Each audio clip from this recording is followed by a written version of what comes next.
So it's recording now. Do you All want right, to just but we're introduce not again? going to we're not going to redo the minutes. Do you want to just say what we're, okay, So, sorry about that. CPA meeting, I don't know, I want you all to know that the council approved our rent relief program, $300,000 last night in a 6-hour meeting. Poor Jeff had to wait to the end to do his planning thing. And we also approved the open space update program. So when we approve things, they do get approved on the council. I'm very happy with that. We're here tonight. This primary reason is the, where'd it go? Connected to mobile device. What?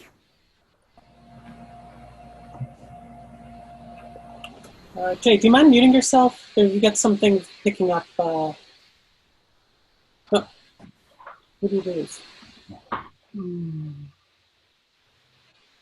Lost John.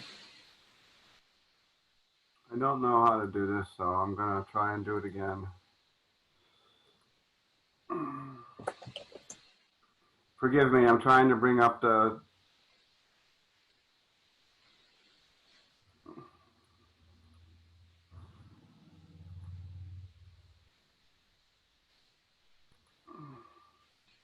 So does everybody see Jeff's letter?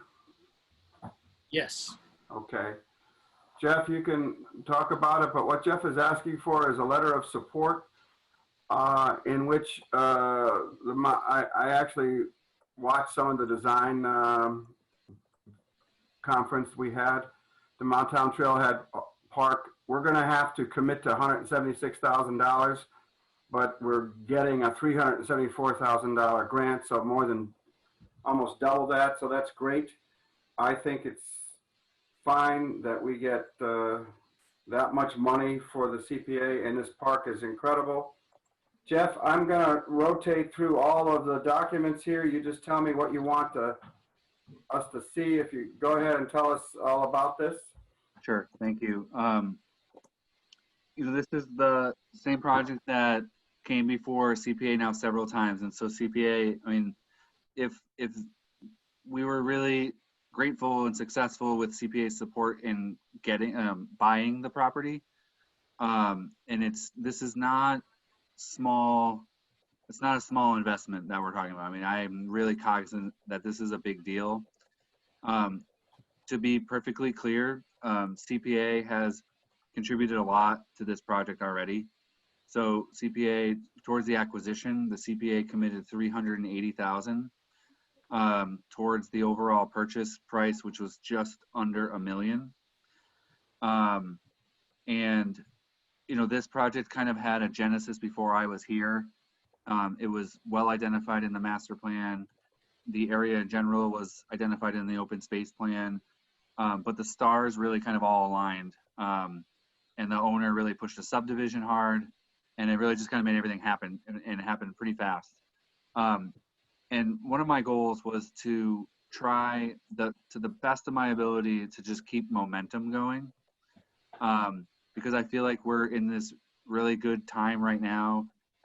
Aside from like COVID is definitely a big deal, and I have been starting to realize that people are looking at me funny because I'm still going forward with all these planning initiatives, but it is actually a really opportune time to be making the application for the park program. I don't know for sure, but there is a general sense that some communities probably fell off on the pace to do all the things that are necessary to be ready to apply. And that could work out in Easthampton's benefit. So after we acquired the properties, we came back to CPA, and CPA also allocated another $20,000 to have a design consultant work with us. And so I personally have been very, very happy with Dodson and Flinker and the work that they've done to come up with the conceptual design and the cost estimate. And we had public forums, and we have another one on Saturday. So anyone on this call right now, if you are available on Saturday morning at 10, I would really love it if you could join the call as they present how they got to this conceptual design. If not, I would understand that too. It will be recorded, and we still have, we still have about like 30 days to put together the rest of the application. But Dan was part of, and I think everyone was invited, but there was a kind of a steering committee, and there was a presentation last week to the steering committee. The numbers look big, but when you break down the budget, it actually starts to break down into pretty tangible pieces. You want this picture up, Jeff? Yeah, I think if you can go to the last page of this to start. This one? One more page, I think. Yeah, so we are looking at, this was the conceptual design that the CPA funded, and it was really important because the park program wants a community to come forward with a design that has been vetted. And so that's what this project was all about, is coming up with this project that was vetted. And then they want a cost estimate. And the cost estimate is really important because that forms the basis for the grant. So if you look here, we are including as part of the next phase. So this is the next phase would be funded through the grant with the combination with CPA. It's $50,000. And what this does is it brings the concept to construction drawings. And that's kind of the beauty of the park program, is that they, for this type of project, they fund design and construction together. So the $50,000 goes towards the design. And then if you look at, I didn't really do all the math properly. So there's also breakdowns per area for construction. So we're looking at, let's see, I apologize, I didn't crunch the numbers. We're looking at like 340,000 for construction. And that's then all these things up here? Yes, that's adding all those up. Site prep all the way down to, okay, 139 plus 54 plus 129. I got you. Yep. And then 9. And then I like the fact that we have a contingency in case something goes wrong. Yes. And what came up, if I'm looking, this might have been updated. I really apologize because we had a discussion about the total here is 501,438. We talked about adding a line item for some fence materials and some additional areas where we can create a little flexibility. The fencing is important because we do have a parking area that will be pretty close to abutting property owners. You see this here, everybody? Yep. They were talking about fences here. Is that going to be required, or do you think you're going to wait and see if you, because nobody owns this house, right? Actually, that's the one that property owner reached out recently. It's been renovated. So that's the house on East Street that was a total gut job. And now it's like someone bought it. And okay. the good news is that they were generally aware of the project, but I met with them actually this morning, and I think they have some really legitimate, just basic concerns about a parking area going next to them. So what we wanted to do is build in a contingency, like an additional line item in the budget for a fence or fence materials and shrubs, something that if we were awarded, we would have it in the budget to kind of be flexible with them. So the budget goes up. That's why I asked for the number of up to 176 in the letter of support, because in the next 4 weeks, I think we'll refine it, and the overall project costs, will not go over 550. And the number that I saw recently was about 520,000. So what I would be doing is coming up with the final budget, and then we'd be looking at the park grant funds 68% of that. So whatever the remainder is would be what we would put forward in the application as a CPA match. So the area in orange will be a handicapped accessible trail. So we're talking about a trail that's about 8 feet wide and does not exceed, it's generally 5% grade. And the switchbacks have been mapped out to go along with the topography of the property. And you get to this vantage point where it says picnic and viewing area, and it gives people a destination. The version that seems like where we landed on, and we're having the community meeting on Saturday to finally present all this, is kind of a mowed grassy knoll. So it's not overly, yep, at the viewing area. It's not overly elaborate, but it will be maintained as an area that people could kind of go off the trail at this point and run around and play Frisbee. Or does it have a gazebo, or I forget, are we doing any construction there for? No, this would be minimal for this phase. There would be a pad. There would be an area that could be reserved for any kind of future construction of something like a patio or a gazebo. And I apologize if I'm rambling. We are going to go forward with the public meeting on Saturday, but then from the circular orange trail, there would be the beige trail is going to be more of a hiking trail. And so there's a loop around Little Mountain where Dan's bringing the cursor. That would be a moderate hike. And then you could go up to the top of Little Mountain. And then what we've always presented is, that leg going off the top of the map would be a new connector to the New England Scenic Trail. So it's something that I may be naive, but between Kestrel and myself and Dotson and Flinker and everyone who's been involved, we think that this is actually a really compelling project because we are going to create a parking area. We're going to be able to bring people with mobility impairment issues out to places where this has a really great view of the Oxbow. And then we can have a moderate hike for families or other people who want to do a moderate hike. And then we connect, a formal connection to the New England Scenic Trail. So we're really hitting the three stakeholder groups.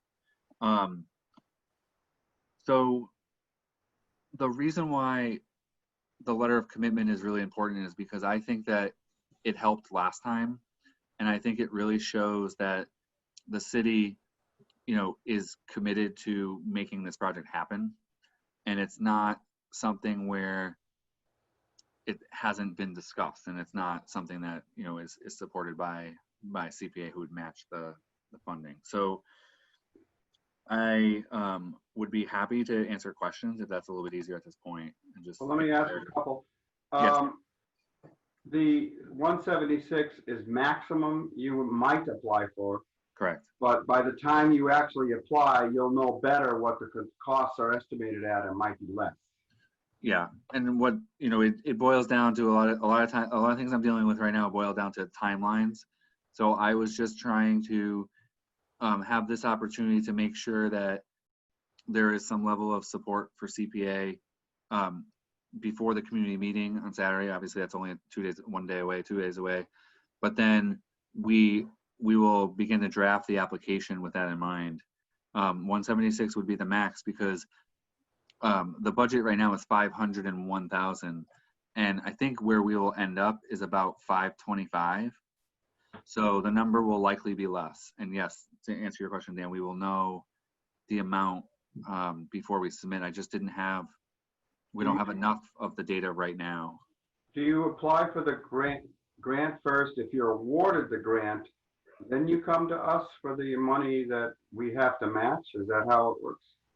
Yep. Last time, I think we were even farther along where we actually had votes taken. But in reviewing the criteria, we do not need to have the votes taken for allocation until after the award. So there would be another step. I would come back to CPA with an application for the funding, and it would go to council for approval. So that would be something I would expect to happen, and as I'm talking about it, I might do that, in say September and have the vote potentially ready. Last year we got awarded in November.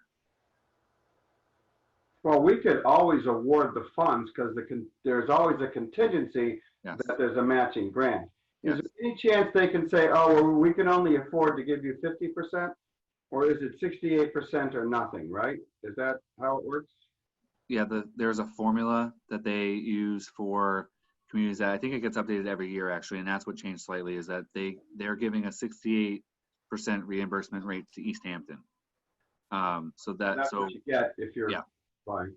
Yep. Uh, You know, last time I actually. love the accessibility. That's the biggest selling point about this. Yeah. I was worried, and I didn't get a chance to get an answer to this question. I was worried about this becoming a mountain bike trail while people are in wheelchairs. Is there going to be restrictions, or how do you intend to? I'd like to ride up on my bike, but on the other hand, I'm worried about people that want to take this and run a huge mountain bike all the way down. Yeah. What are you thinking about that? We would not. I think that we would work together with Kestrel to not allow mountain bikes here. Would they allow biking of any kind, like somebody who wants to just go slowly up the mountain? I just don't think it's going to lend itself to doing that. Okay. And I think we would have to except for like a very small kid with the little, like with a foot, like they're called a scoot, you know, like a kid with a parent might be able to like scoot along, but this is really going to be designed for a hiking and a nature experience. And you know, the discussions we've had with Kestrel is that as you look to the top of the screen, the Mount Tom parcels, so the DCR land, they don't allow mountain biking up here, up there. Yeah. So it's not like we're at the foothills of some popular mountain bike destinations. Really, it's not allowed at DCR. So we feel confident that we can kind of tamp down that expectation for this area. I mean, I've been talking a lot about the open space plan, and there are other areas that there are already mountain biking trails. And I think that's the idea is we would prohibit it here, but maybe we do nurture mountain biking on the other areas where it's already happening.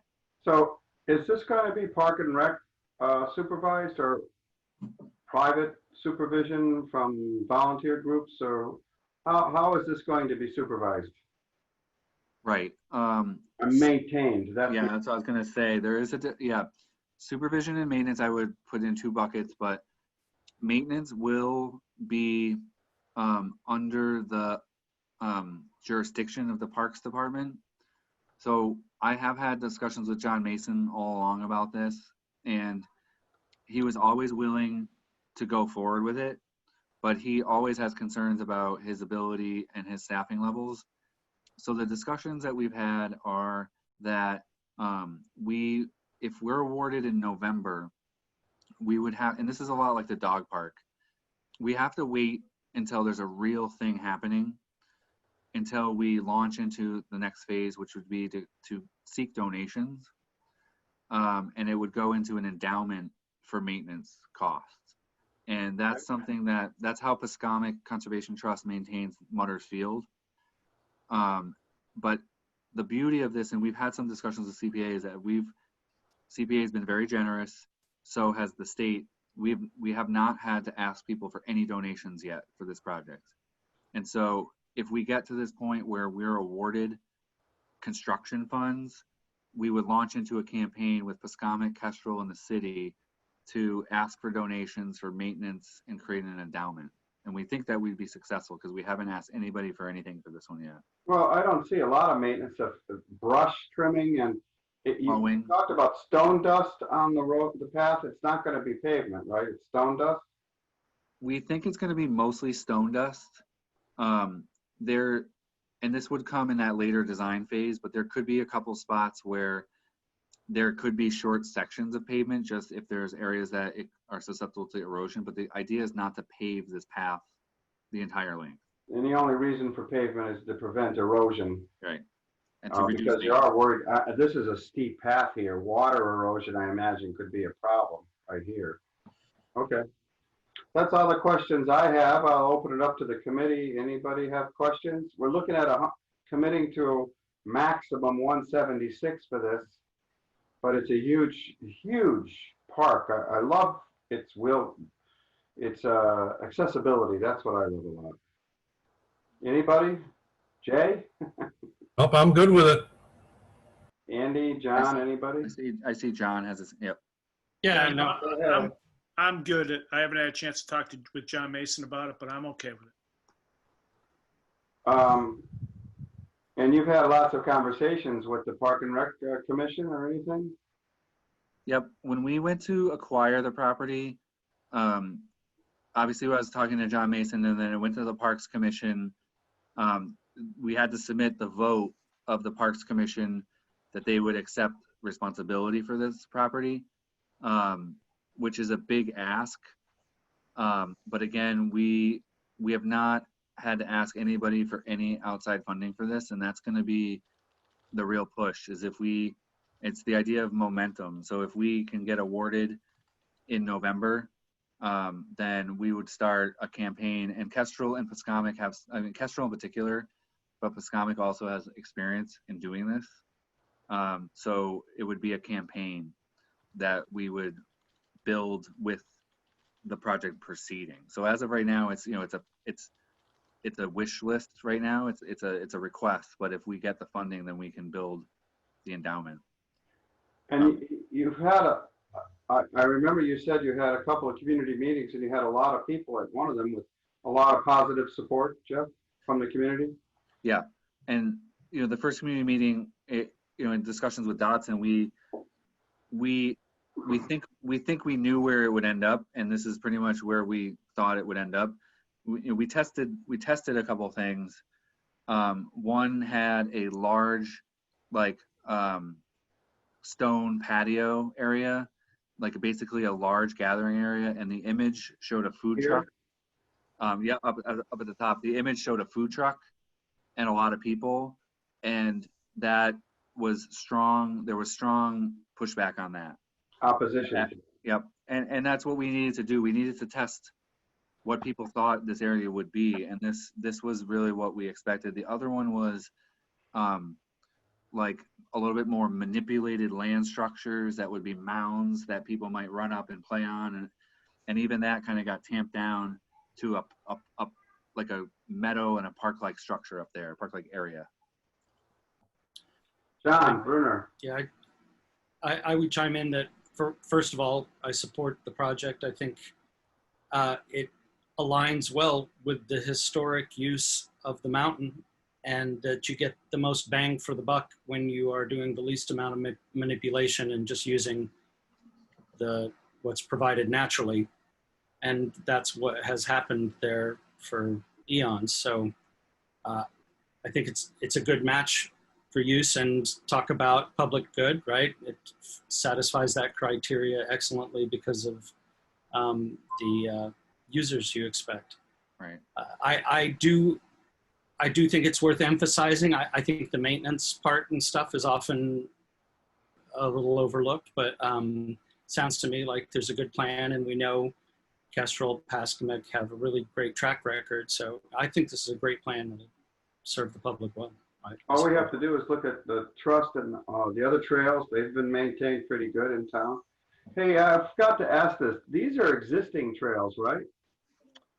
Not really. Are they something we're going to build as part of this design? Yep. That was maybe something that was not in the budget. That I apologize, because I think we updated the budget to add that loop trail. I mean, I think it added about $6,000 to make that a, like a footpath, something that like is legit, so that people could get around and then get up Little Mountain. And it's just ground though. You're not doing stone dust or anything. Correct. It's a trail that you'll have to maintain. Okay. I wasn't sure. Does this exist? Or we're going to build that to connect to the Mount Tom Trail?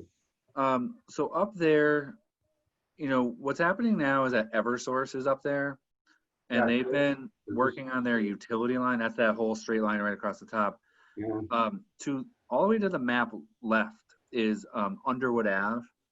And so right now, people who want to access the New England Scenic Trail are parking on Underwood, which is a small, narrow road, and they're parking like on the shoulder. Where is that? It's on page left. You can't really see it. But right now there's an informal parking area, and they go up through the woods to about the very tip top of the map where the beige mark hits the top of the screen. It's harder. I can't right here. You see my over to the right more. So like a little bit farther, right where the beige line crosses, and then at the very top the New England Scenic Trail comes from the map left and goes up.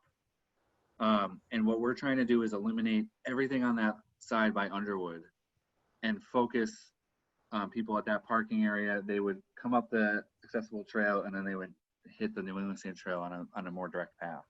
Okay, good. Something that I think is just really quick. I know I'm really talking a lot, but the New England Scenic Trail has a group and they have a planner, a trail planner. And so I actually don't know if she's paid. She's been part of this discussion, and the people who promote and take care of the New England Scenic Trail love this project, because as of right now, the New England Scenic Trail comes over the Mount Holyoke Ridge in South Hadley, and then in Hadley, and it just drops. It just stops at the Connecticut River. Obviously, there's nothing over the Connecticut River. So to do the trail, people then drive and they come to Easthampton and they drive up and park on Underwood to take the scenic trail. You know, the next trailhead is in Holyoke on Route 141 by the at the top of 141 is the ruins. That's the other place where people can park. So what we're going to try to do is create this place in Easthampton where you can start the trail, you could hike all the way to Holyoke. So the people who are avid hikers will also be able to utilize this, and we think that that's a great thing for Easthampton to be able to promote once everything's set. Is it can help us become, you know, a destination for people to get on that longer trail. So just to review, the construction is a parking area, this accessible stone dust trail, nice picnic area. You're going to do some clearing, do a little bit of clearing here so the view is good. And then this entire trail area is mostly shrub and clearing because it's ground, but it's a nice new trail. And then we're going to do a connector up to the New England Trail up here. Yep. That's a good bang for your buck, I think. Anybody else have any questions on this? I do, Dan. Yep. Chris. Jeff, how does the Parks Committee or the Parks Department get up to that area? Do they go through that other road to the left, or do they actually take their equipment up along the accessible path? Yep. So where Dan's cursor is an existing driveway. Right now, the driveway runs all the way to where the word picnic and viewing area are. Used to be a house here, Chris. Used to be a house. There was actually a recent discussion about, so they show the driveway kind of ending at the bottom, and there was a discussion about keeping the driveway going up a little bit further, just below where that number 5 is. So there might need to be a small, like little hammerhead parking area where like a truck could go up with a truck with a maintenance trailer or something. Mm-hmm. That would be how the Parks Department would access it. And right now we installed a gate on that driveway. Just down here? Up a little higher. Yeah, right about there, we installed a gate to prevent people from going up there in vehicles. But you're going to maintain the road so that if we need maintenance trucks up, they don't have to use this. They go up here. I think that's Chris's question, and we may not have fleshed that out all the way. I do suspect that we may. Right now, the road goes all the way to the top, and it's kind of ugly right now because there's a large paved area. There's a hole where the house used to be. We do think that would be graded and planted down to about where that number 5 is. Mm-hmm. Then we might, just below that number 5 is where we might bring the road up to a turnaround area for maintenance. Right. I was just asking about, does that road need to be improved at all to get equipment and trucks up there beyond what you show in gray there? That's a great question. It's not in the best of condition. Okay. But that's not in the budget right now. Not in there right now. Great question. I think, Jeff, you need to work that out with the designers, because I would hate to see them try to use the stone dust trails. Yeah. Heavy equipment on that trail might be damaging, wouldn't it? Yeah. Yeah. Plus, it's a lot of walking with equipment to get up to that area. Yep. No, I think I'm definitely hearing that, and I think where we saw the budget at 501. You know, the discussion was even coming out of these discussions, the community meeting discussion, the only thing that's going to happen is the price is going to go up a little bit.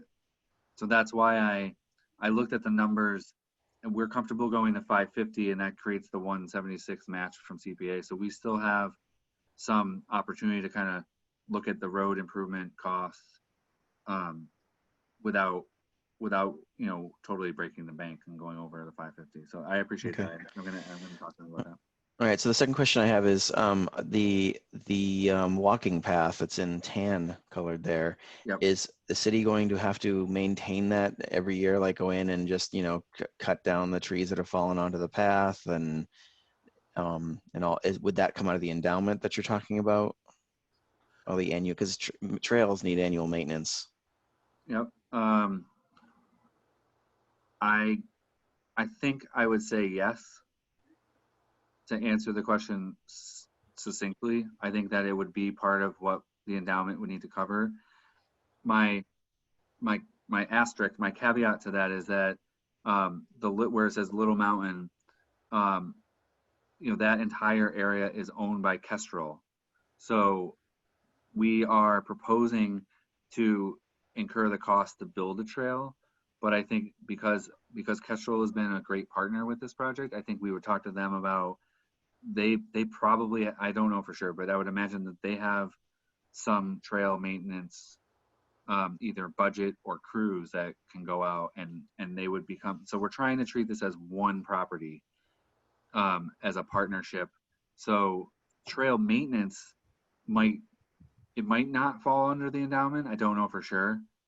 And maybe we can work with Kestrel, and Pascomic has a volunteer group, and that's what they do the best. It's kind of trail maintenance. What we're looking at for other maintenance is like mowing. So like Sure. to mow that field would be. Yep. I would think it'd be good to include into whatever maintenance plan you have some sort of whoever pays for it, that it's laid out, who's maintaining that, where that money's coming from. I think Chris brings up a good point, and when we try to sell this to, well, the CPA and as well as the council, bring up a maintenance plan like that you've been talking about, Jeff. Yep. Especially that Kestrel will be involved because they own this half of the property and they have experience, and you might ask them, what do they think about ongoing maintenance? Would they help with it? Yeah. That's the first question everyone's going to ask. The park department going to be able to do this, and who's going to take care of it? All that is always asked. Okay. I appreciate that. That makes sense. It's a legitimate question. So any way you can mitigate those fears that it's going to be something that's never cleaned up. But I just think Pascomic Trust has done a great job on their trails, and I think they're very much in line with this. Yes. And even if the park department only took care of the accessible trail, that would be great if they could help with that, and then the rest of it is the endowment and other people. Anybody else have questions? So we vote to give you a letter of support for a maximum of $176,000. Can we say maximum, Jeff? Yes. Yep. Okay, and then what, do I sign that letter from Jamie and a DocuSign or something like that for you, or I? Yeah, what I would offer is the potential to kind of make an initial draft of the letter. Sure. And then, I think it would be, it would acknowledge that the previous support from CPA to acquire, the support from CPA to design, and then the support from CPA to do the construction. And then it would say maximum of that dollar amount. Maybe as I'm just thinking this through, I mean, I guess I'm here to seek that maximum number. By the time I'm ready with the letter, it would probably actually be either that as the max, or it would be less. So we would probably plug in the dollar figure by the time the letter's ready to be signed. Well, as long as all the CPA committee members here are agreeable to 176, and you're going to make it less, that's fine. Right. I just thought of this. This is construction of this project as we see it here. Is there future needs for another phase of the project? But that won't be happening for a couple of years, right? Yeah, as of right now, the way that the public meetings went, that this would be all of what we envision to happen. And then it would be, years later, excuse me, it would be years later after the trail has been super popular and well utilized, like we would maybe take another look at other amenities. But the way that the beauty of this right now is it's kind of, if we get this grant, it would be done all together. Okay. And that would be amazing, because I think that's a way better way. That we talked about maybe doing the parking area and the accessible trail, but without being able to grade out the top of the site and plant it in grass. And then we talked about, well, if we're getting that far, let's go and create the trail around Little Mountain and then the connector. And we were able to do everything at this point, which is great. I feel like I'm looking at Gettysburg when you say Little Mountain. I don't know, that just hit me. Little round top. Okay, then I think we're ready for a motion to approve a maximum of $176,000 for the Mount Tom Trailhead Park support letter. Is that okay with you guys? It's okay. So do you make that motion, Jay? I'll make that motion to issue letter of support for the 176K. I need a second. I second. Any further discussion? Jamie, can you do a roll call vote, please? Hello, Jamie. Where'd she go? I'm here. Sorry about that. My computer acted up. Okay. Andy. Yeah, aye. Dan. Yes. Ed. Not here. Greg. Not here. Jay. Aye. Jessica. Not here. John. Aye. Chris. Aye.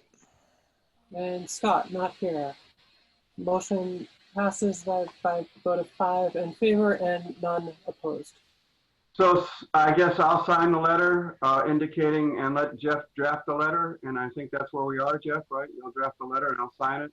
Yep. As the chair of the CPA. Yep. Okay. I got a question for Jeff. Is an invitation gone out for the Saturday meeting? I don't think I saw it. Yeah, I thought I saw it. I think I'll start with an apology, because I think it went out only on Facebook. Okay. But I'm willing to. Well, I can find it. Okay, and I'm willing to. If you would, I'm going to send an email to all of what we've just done, and I might attach this to the CPA members. And if you would just do the link to that meeting to all the CPA members. Yes, so, I'd be happy to do that. Yep. Maybe so that they're available if they want to come and learn more about the project, especially people that weren't here for this meeting. Yes, that would be great. I would, if you did the email, I'll attach the invitation to that. And you know what? Send it to the council too. They're not doing anything. Maybe they'll learn more about it. We're going to have to ask them for money sometimes. Okay? Yep, I like it. Do we have anything else on the agenda, Jamie? I don't think so, right? Nope, that's it. Okay. Next meeting, July 16th. Yeah, I appreciate the 5 of you coming, because this was important to get this going. I hate to lose out on a grant because we can't have a meeting, so that's great. Thank you all for coming, and I guess motion to adjourn. I appreciate it too. I thank you very much for coming together too. Absolutely. Motion to adjourn.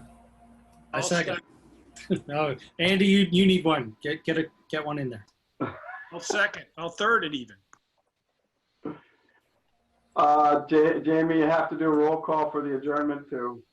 All right. 1 second. Andy, you seconded that. Okay.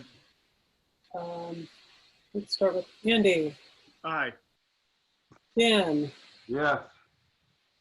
Ed. Absent. Greg. Absent.